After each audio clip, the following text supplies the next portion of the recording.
Hi everyone, it's me, Krylios, Team Rayceen Productions MC and producer. And today I have with me a fabulous guest, and I'll start with giving him an opportunity to introduce himself. Go ahead, Tariq. Hello, everyone. My name is Tariq Darrell O'Meally. My pronouns are he, him, his. I am a native Prince George's County kid. I'm a man who's been raised by an army of women. I am also an artist, specifically in dance and choreography. Um, Other important things, I don't know. I'm four times a Scorpio. My sun, my Oh, moon, my wow, Mercury, and my what? Pluto. Yeah. It's That is nothing but. crazy. And then my rising is Pisces, so it's nothing but Oh, or nothing but water. water signs. I see. I like that you said you're a native Prince George's boy. You know why? Because every time I've met people from Prince George's County, they really love Prince George's County. Like they will let you know. Like you meet other people from other counties and they're like not talking about their counties, but people from Prince George's County certainly do. And especially when you hear them say Prince George's County, it happened. Well, it turns out I'm actually the latter. I rep PG as a statement of fact in location, but have done Not as most a of my thing. life. Yeah, like I spent most of my life trying to get out of the county. It like it used to feel like there was this big gray cloud every time I Mhm. would come in the county, but it's I mean Prince George is by way of Jamaica, Queens, New York. But Oh, okay. That's great. Well, you are a dancer, you are an artist. What kind of styles are you into? What kind of styles do you practice? Do you perform? I come from like my training originally. I started out as a theater kid Hmm. and was stalling in community college up at Anne Arundel Community College. Saw their Hmm. dance company, and then kind of the rest is history. So in terms of styles that I'm trained in, it's kind of what we call contemporary modern, which is Hmm. basically like everything that is based not ballet. And I got my bachelor's of fine arts from Virginia Commonwealth University in dance and choreography. So like I'm a choreographer by training, but I also hold a lot of different hats inside of the community or like in terms of my practices that I do. But choreographically, a lot of my work is socially adjacent, and Hmm. that's just by default I'm Black and queer, so like Hmm. my work really, I do my best to be responsive to the experiences or the things that are happening. So that's Certainly. And at what age did you start, getting into dance? When did you discover this passion? well, that's kind of a two-pronged thing. Hmm. My family is from New York City, so my mother and father were like house dancers at the Paradise Garage up in New York. So maybe that's the beginning. But my open quote end quote formal training, I've been dancing my entire life, so to speak. But my formal training, I don't really start until I'm about 18 or 19, and then I don't go away to a university where I did a lot of my like deep rigorous training until about 22. So I didn't finish my undergrad until I was 26. So yeah. I see. So you talk about the fact that a lot of your choreography is, Mm. socially driven. Talk to me about some of the, social issues or, things going on socially within the within and without the various intersectional communities that you exist within, that you've choreographed around. It's really interesting. I was kind of put on this path by accident by someone who wasn't a colleague at the time, but that now is kind of like is actually a friend. Hmm. And I had moved back to DC, and I had a dance company, and we had done this performance, and it was an all Black dance company, and I don't know what sad thing that I was talking about, probably being alone or something along those lines. And then after the concert, this I think now looking back, this well meaning a white woman, asked me, "Have you ever considered not making your work with all Black people?" Oh, And wow. yeah, it was a really, and mind you, I had just been in a concert where it was like we were the only thing, and this is like Yeah. 5 or 6 years ago. We were the only like noticeable like not white adjacent people in the Yeah. room, and it was such an abrasive thing that really took me out, and feeling this kind of the confines of, you know, thinking my work is about X, Y, and Z. And this is before we really pivoted into like Yes. Trump and all of these different things, before this, the great awakening of whiteness, you know, Yes. came up. So I pretty much from there decided, I was just like, I'm gonna lean into this and not lean away. And that ultimately leading me to create this work called Nightlight. And it was basically trying to understand what a person's inner monster say about themselves. But the kind of premise or conceit of it was doing the same work with an all Black cast and an all white cast, and allowing the audience to kind of choose who survives this kind of survival horror experience. And I wrote this whole proposal, and I ended up at the Halcyon Arts Lab, which was this arts fellowship. It was a cute bag. It was so good. A 9-month fellowship where I got to live down in Georgetown in a townhouse right next to the building. But the fellowship was about working with artists who work within social justice, community engagement, and civic involvement and things of that. And then from there on out, my work has kind of had this kind of a little bit of a filter, but mostly because of just the zeitgeist of the time. Not per se that I'm an activist. Like activism, people are doing that work day in and day out. I mean, Yeah. this whole show is that, right? Like that practice of creating community and maintaining that and sustaining that in a system that would otherwise see us not be here. So Fabulous, fabulous. Tell me, what to you has been your most fulfilling moment as an artist so far? That's such a immediately the jaded version of me popped out. I was like, there are none. It's terrible out here. It's so hard. I'm very much in a place. I was like, dance takes more than it gives back. But if I think about the most fulfilling, it was kind of the most recent. One of the positions that I hold is as a curator at the Clarice Smith Performing Arts Center. And without going too deep into that job or that position, we launched this thing called the Blacklight Summit, which was creating a space of holding space for emerging millennial Gen Z artists of color, and creating a platform for them to share their work. And you know, all of this was being built within the pandemic, and having to shift it and alternate it. But to make a long story short, by the time that we got to the kind of conference in early March, all of the work that the community that was involved, and me and the team that I worked on, it was this really beautiful moment where you could see people in the chat and seeing that they were actually having this sense of like gathering and being together in a way that I hadn't quite experienced from being in a bunch of other different virtual conferences. So like one of the first things that I learned about dance is like this woman named Anne Rankin said, you know, our jobs as artists is to pass it on. And so I'm always thinking about how to be of service. And then for like a small moment in that thing, like I could see that the work kind of paid off. But the things that make me the happiest is just seeing people that I think that are cool, like seeing them overlap and enter and creating like connections through that. So those are the consistent thing. But like, I guess most recently at the top of my head, it's the summit, and also crossing over into a point in my career where I don't feel like I'm boxing for a check.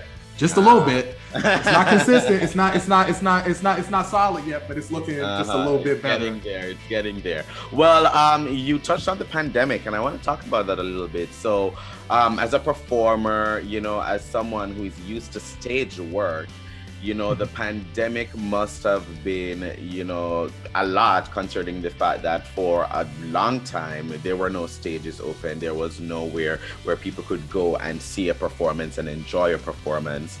How have things changed recently? And have things changed recently? And how has it been, since the pandemic has started overall? That's a huge question. Mhm. Uh, Krylios, I'm sorry, because it's not definitely not Kratos. Um, the Close, they're both Greek. what does it mean in Greek? It means a heavenly omen. Tangent. Tariq means he. Tariq means he who comes with the dawn, so a star of the morning. Ooh. So it's kind of like, which was Yes. which is kind of weird. But it's like I always think of myself as a harbinger. Like every time I come into a space, a thing has changed or it shifts into. Me too. Me too. And that's the energy I come with too. That's the energy I come with too. That's It's what like, but to your question, I'm a I have a weird relationship. I'm a performer, but like I don't really enjoy the stage or performing a work, mostly because once you get on stage, it's over. Like you do the thing maybe once or twice and then it ends. And I'm the type of person, when I was a kid, I used to cry every time like the school year ended and I had to leave my teachers or whatever. So like, so as a performer, it's kind of as someone who's in programming and arts admin, it was a nonstop gauntlet of figuring out, solving, having 17 contingency plans for everything because we literally did not know what was happening, which was stressful. But also, my mother says all the time, thank God for what is, because I was able to, I still was able to work. But for me, it was kind of fun. I'm an introvert, so like being in the house and just being able to do my work and not having to go through the pretense of being like young and interesting and going out was kind of nice. That's like the most like, no, it's really like I'm 32 and I'll turn 33 in November. And I'm just like, I'm just really super interested in being bored. I'm really super interested in being bored. But like, that's the most surface. Under that, and in terms of my interior, it's been an incredible, a lot of growing pains and aches and a lot of revelations and things that I have to shift in terms of how I perceive myself in the world that we live in, and understanding that like even as we come through what I think is the intermission of the pandemic, I don't think the show's over yet. Although it doesn't seem to be that. I think I kept asking myself, like, what's the lesson? Like, what am I supposed to learn in this moment? And what are the practices that I want to like break or unravel that I've been participating in?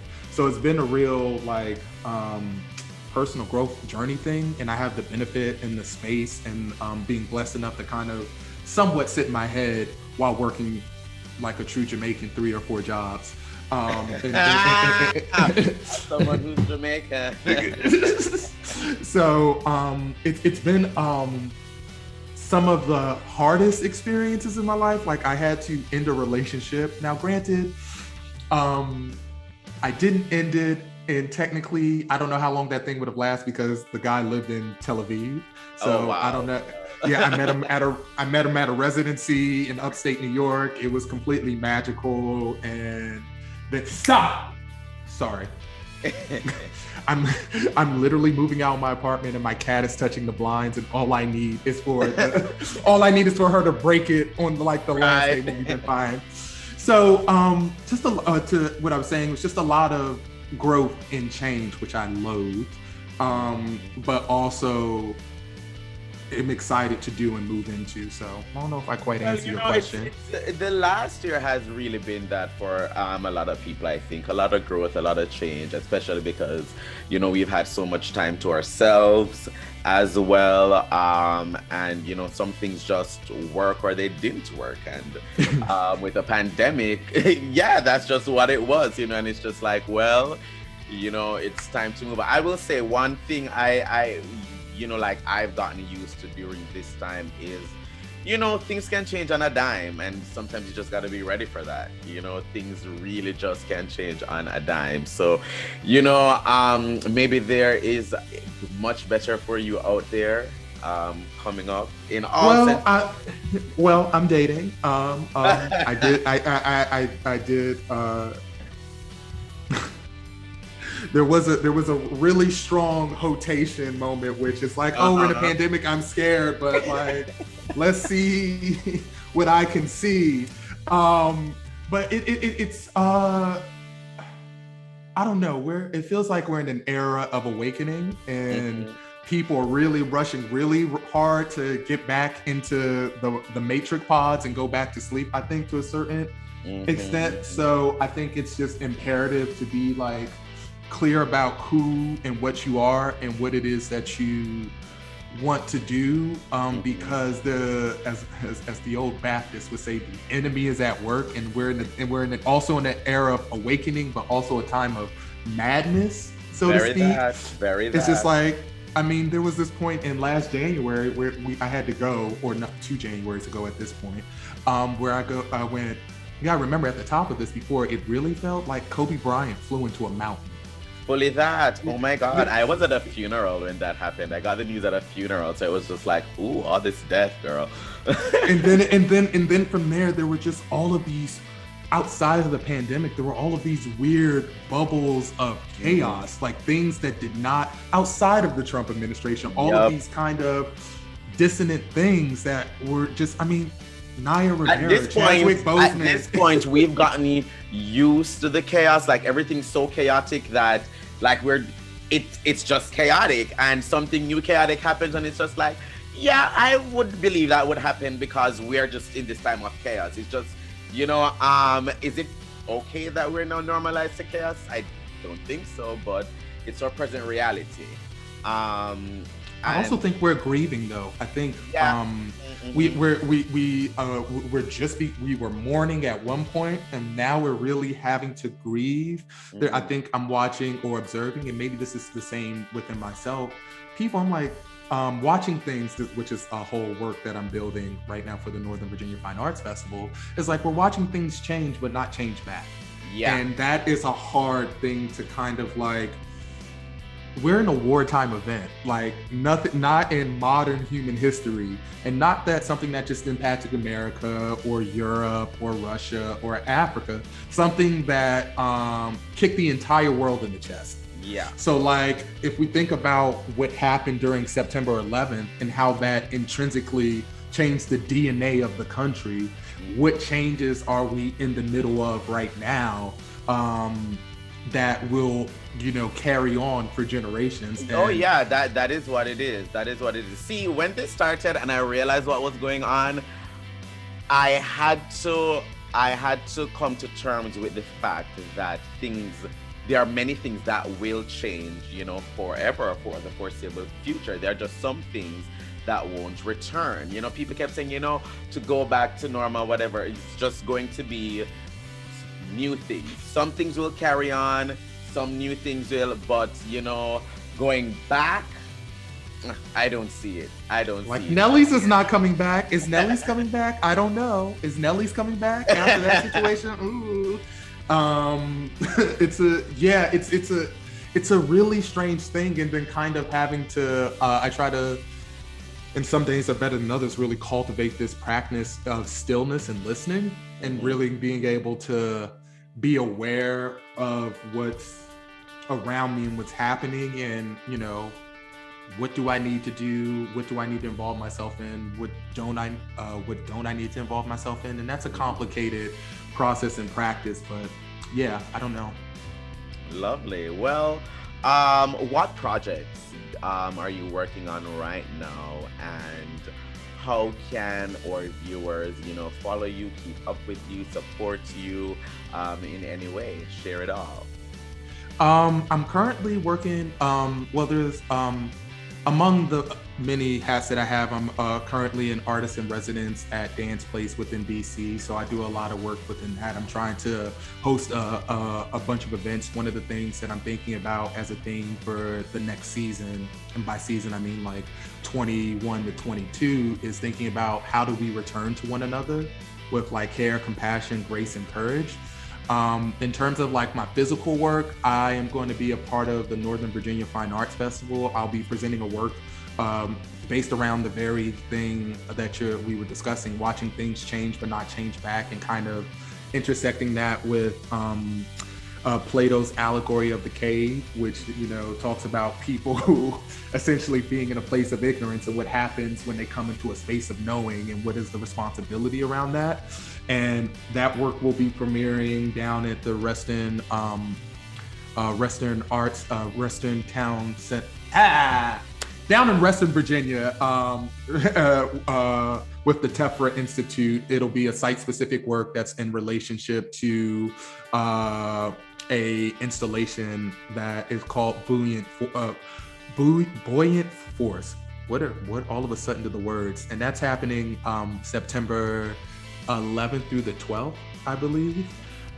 So you can, and it's an open festival, so I'm pretty sure you can just come down and watch that. I think it will be pretty cool, though it's in process. So there's that, and that's pretty much all the things that I have going on right now. I don't know. I'm taking it like almost like 3 hours at a time, because to think about anything, like October is both 6 years away and up the street. I mean, July's over. Already. Can you believe? Mm-hmm. And how can people follow you on social media? I have a Facebook.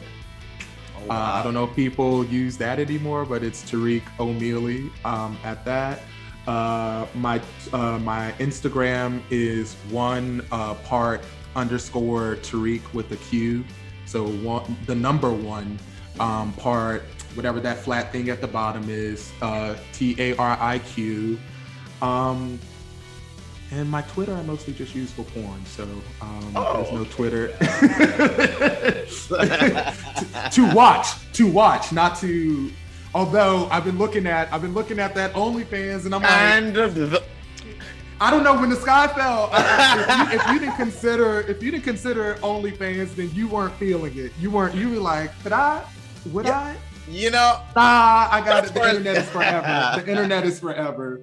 Yes, it is. Yes, it is. Well, thank you so much for this chat today, Tariq. It has been phenomenal. Thank you for the work that you also do in our community. It's been, You're a light.